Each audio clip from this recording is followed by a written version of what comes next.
मिरज मालगाव रस्त्यावर दोन दुचाकी वाहनांचा समोरासमोर भीषण अपघात, 4 जण जखमी. स्पीड ब्रेकर नसल्याने रस्ता अपघाताचा सापळा बनला आहे.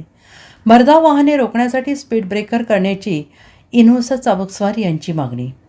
मिरज मालगाव रस्ता इंदिरानगर फाटा हा अपघाताचा सापळा बनलेला असून आज दोन दुचाकींचा समोरासमोर भीषण अपघात होऊन 4 जण जखमी झाल्याची घटना घडली. रात्री पश्चिम दत्त कॉलनी डॉक्टर B.V. सासनूर यांच्या दवाखान्यासमोर हा अपघात झाला.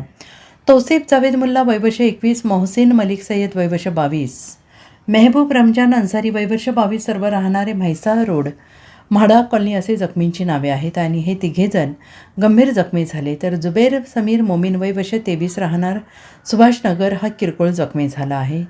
तिघे एका दुचाकी वाहनावरून होते तर जुबेर मोमीन हा एकटा दुचाकीवरून जात होता आणि या अपघातात दोघांचे पाय फ्रॅक्चर झालेले आहेत तर एकाच्या डोक्याला गंभीर दुखापत झाली आहे.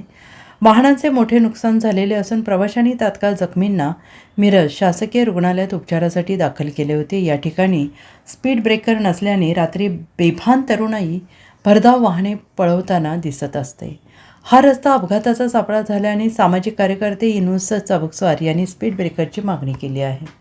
इन्होस चाबुकस्वार मालगाव रोडला इंदिरानगर फाट्याच्या जरा बाजूला एक टेबल शीट आणि एक डबल शीट किंवा सिंगल शीट असं कळतंय की ॲक्सिडेंट जोरात झालेला आहे. आत्ता रिक्षात घालून सिव्हिलकडे पाठवलेला आहे. ॲक्सिडेंट वारंवार ह्या रस्त्याला होत असतात. स्पीड ब्रेकर कुठेही नाही आहे. प्रत्येक कॉलनीतनं रस्ता आलेला आहे. त्या रस्त्यातनं गाड्या बाहेर येतात आणि हे हायवे रस्ता असल्यासारखं गाड्या चालतात. स्पीड ब्रेकर असलं तर कुठं तर साधारणतः त्या गाडीला स्पीड कमी होऊ शकते आणि ही आपल्या रस्ता करतावेळी ज्या पद्धतीनं स्पीड ब्रेकर करायला पाहिजे ते न करता मोठमोठे स्पीड ब्रेकर करतात. त्यामुळं सुद्धा ॲक्सिडेंट झालेले आहेत. तर आता ह्या रस्त्याला तर अत्यंत एवढी गरजेची बाब आहे की प्रत्येक वेळी मी राहायला इथंच असल्यामुळं रात्री असू दे दिवसा असू दे महिन्यात 1-2दा कुठं तर काहीतरी अपघात घडलेलाच आहे.